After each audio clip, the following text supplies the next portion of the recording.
عين العاهل المغربي رسميا أعضاء الحكومة المغربية والتي يقودها سعد الدين العثماني كرئيس للحكومة المكونة من 39 وزيرا ووزيرة وكاتب دولة أدت اليمين الدستوري أمام الملك لتتجه في خطوة لاحقة نحو كسب ثقة البرلمان المغربي ويتم تنصيبها بصفة رسمية. وتمكن العثماني من تشكيل الحكومة الجديدة من 6 أحزاب بعد فشل عبد الإله بن كيران رئيس حكومة تصريف الأعمال من التوافق مع أحزاب الائتلاف الحكومي السابق بما يسمح بتشكيل الحكومة. أقسم بالله العظيم. هؤلاء هم وزراء المغرب جدد عددهم 39 جلهم من الأحزاب الستة المشكلة للائتلاف الحكومي الذي يرأسه سعد الدين العثماني.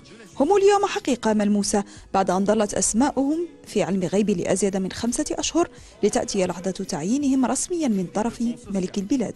حزب العدالة والتنمية لم تكن له حصة الأسد واكتفى بالقطاعات التدبيرية في حين حاز حزب التجمع الوطني للأحرار بقطاعات استراتيجية. أولا حكومة ملي كتكون مشكلة من أكثر من 2 ديال الأحزاب أو 3 كتكون من طبيعتها حكومة ضعيفة، الائتلاف والتنسيق بيناتها صعب.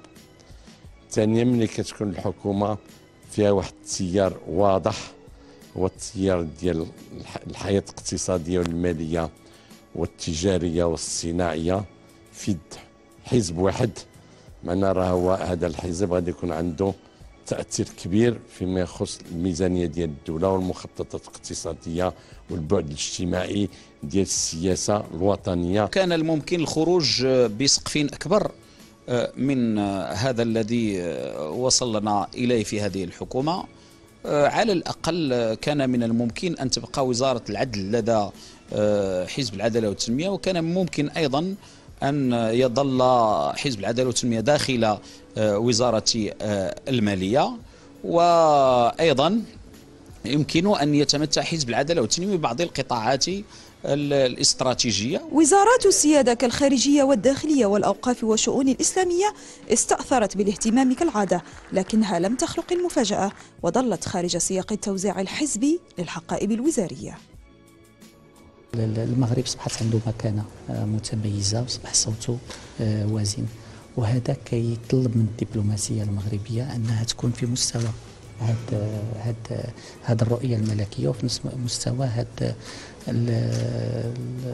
الدفعة اللي أعطاها جلالة الملك للدبلوماسية المغربية. وزارة الخارجية سواء على المستوى الداخلي أو على مستوى السفارات والقنصليات غادي تشتغل وفق هذا الرؤية اللي وضعها جلالة الملك. بعد كسبها ثقة الملك محمد السادس يتجه العثماني بحكومته لكسب ثقة ممثلي الشعب في البرلمان في تنصيب ثاني يتوج بتصريح حكومي تبنى على أساسه خارطة السياسات العمومية للمغرب في ال5 سنوات المقبلة، وتستأنف معه المؤسسات الدستورية مهاما تعطلت لأشهر معدودات. ستتذكر الذاكرة السياسية المغربية تاريخ اليوم، تاريخ تتويج لمسار ديمقراطي تعطل في محطات كثيرة، خسرت فيه الرهانات وفاز فيه الوطن. فدوى المرابط، قناة الغد، الرباط. وينضم إلينا من الرباط الدكتور المصطفى المريني الكاتب والمحلل السياسي. دكتور، بداية أبرز التكليفات للحكومة الجديدة وكيف ينظر لها؟ مرحبا.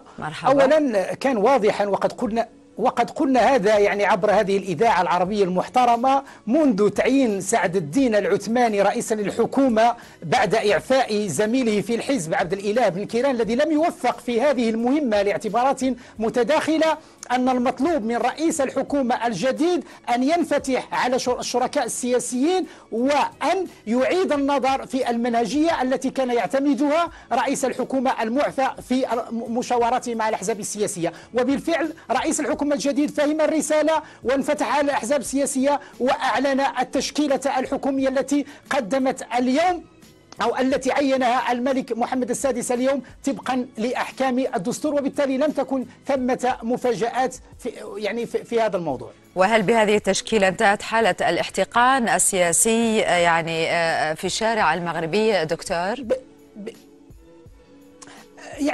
يعني مبدئيا أن هذه التشكيلة تمت بتوافقات وتفاهمات وتنازلات من الأحزاب جميعا، وخاصة من حزب العدالة والتنمية. صحيح أن الرأي العام المغربي، جزء من الرأي العام المغربي، لم يفهم هذا التحول السريع في الموقف السياسي لحزب العدالة والتنمية من تشكيل الحكومة. لذلك فهو منقسم بين من يرى في سعد الدين العثماني أنه حل المشكل أو حل الإشكال الذي كانت الذي كان تعاني منه تشكيل الحكومة، وهناك من يرى أنه قدم تنازلات أكثر مما كان ينبغي أن يفعل. لكن كانت هناك بعض الانتقادات بوجود العديد من الأسماء القديمة خاصة من حزب العدالة والتنمية في هذا الإطار. هل يمكن أن يؤثر ذلك على سير هذه الحكومة وماذا ننتظر؟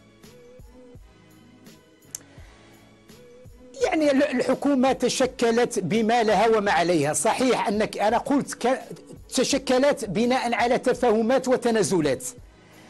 صحيح أنه تم هناك مشاكل في هذه الحكومة، في هذه التشكيلة الحكومية مكونة من 6 أحزاب. هذه الأحزاب متباينة المرجعيات ومتباعدة في مواقفها، ولكن يظهر أنه من خلال الهيكلة الحكومية سيكون هناك حد أدنى من الانسجام في هذه الحكومة، وفي تقديري أنها حل خرجنا من المأزق الانسداد السياسي الذي كانت تعاني منه البلد طيلة 6 أشهر، لأن هدرنا وأضعنا زمنا سياسيا مدة 6 أشهر ليست هينة بالنسبة لبلد يحتاج إلى كل دقيقة من زمنه السياسي. المهم أننا اليوم أمام حكومة بما لها وما عليها. شكرا على هذه